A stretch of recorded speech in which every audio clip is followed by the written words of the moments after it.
બનાસકાંઠા જિલ્લાના થરાદ તાલુકાના વજેગઢ ગામના રહીશોએ નાયબ કલેક્ટરને તેમના ગામનો નગરપાલિકા વિસ્તારમાં સમાવેશ ન કરવા માટે રજૂઆત કરી છે।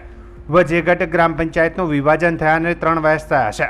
આ ગામની વર્તમાન વસ્તી 3065 છે અને કુલ 2400 મતદારો છે। હાલમાં વજેગઢ ગામને નગરપાલિકા વિસ્તારમાં સમાવવાની ચર્ચા ચાલી રહી છે।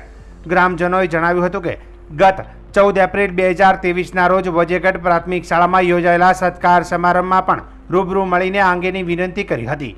તે સમયે દરેક સમાજના લોકોએ વજેગઢ ગામને નગરપાલિકા વિસ્તારમાં ન સમાવવાની માગણી કરી હતી। ગ્રામજનોએ નાયબ કલેક્ટરને વિનંતી કરી છે કે તેમની આ રજૂઆતને ધ્યાનમાં લઈને યોગ્ય ન્યાય આપવામાં આવે અને વજેગઢ ગામનો નગરપાલિકા વિસ્તારમાં સમાવેશ કરવામાં ન આવે। આજે વજેગઢ ગ્રામ પંચાયતમાં વસતા વજેગઢ ગામવાસીઓ બધા પ્રાંત ઓફિસમાં આવેદન ગ્રામ પંચાયત નગરપાલિકામાં સમાવેશ ન કરવા બાબત અત્યારે અમે ગ્રામ પંચાયતના વજેગઢ ગામના દરેક ગ્રામજનો પ્રાંત ઓફિસે આવી અને આવેદનપત્ર આપવામાં આવ્યા છીએ। અગાઉ પણ અધ્યક્ષ સાહેબને 14 એપ્રિલ 2023ના રોજ સત્કાર સમારંભ કાર્યક્રમની અંદર અધ્યક્ષ સાહેબથી રૂબરૂ વાત થયેલી હતી।